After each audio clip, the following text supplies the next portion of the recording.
రైతు డిక్లరేషన్లో చెప్పిన ప్రతి మాట రుణమాఫీ చేస్తా అని చేసినాం. ఇంకా దానికి చిన్న చిన్న లోటుపాట్లు ఉంటే అమలు చేసి తీరుతాం. కనుక ఈ విషయాలన్నీ కూడా అర్థం చేసుకోవాల్సిందిగా ప్రజలు తొందరపడి రెచ్చగొడితే ప్రజలు రెచ్చిపోకుండా అర్థం చేసుకోవాల్సిందిగా నేను విజ్ఞప్తి చేస్తున్నాం. కనుక ఈరోజు ఈ రాష్ట్రంలో జరుగుతున్నటువంటి పరిస్థితులు ప్రజలు గమనించి పార్లమెంట్ ఎన్నికల్లో వాళ్ళ గుండు సున్నా పెట్టారు. అదేవిధంగా రాబోయేటువంటి లోకల్ బాడీ ఎన్నికల్లో ఈ ప్రభుత్వాన్ని దీవించండి, ఆశీర్వదించమని కోరుతున్నా.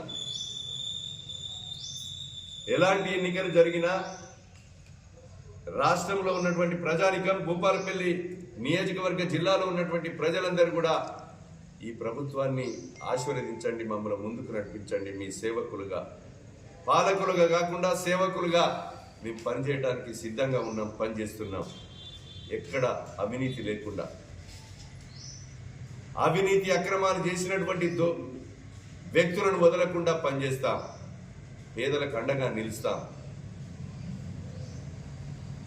ఈ నియోజకవర్గంలో 176 కోట్లతో integrated model schools పట్టుకొస్తున్నాం.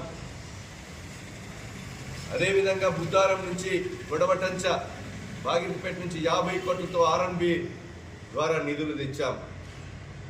గొడవటంచ Lakshmi Narasimhaswamy కూడా ఆరాధ్య దైవమైనటువంటి నరసింహస్వామి 12 కోట్ల రూపాయలతో ఆ గుడి గర్భగుడి మండపం, అదేవిధంగా గుడి అభివృద్ధి కొరకు తెచ్చాం.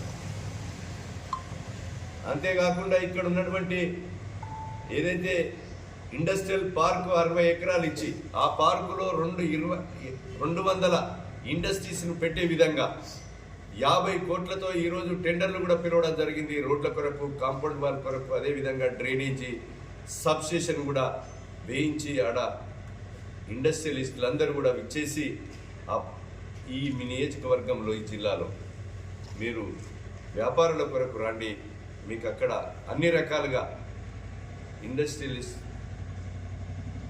పార్కును నార్మల్ రేట్కి ఇచ్చి మీకు ప్రోత్సహించడం జరుగుతుందని సందర్భంగా తెలియజేస్తున్నాం.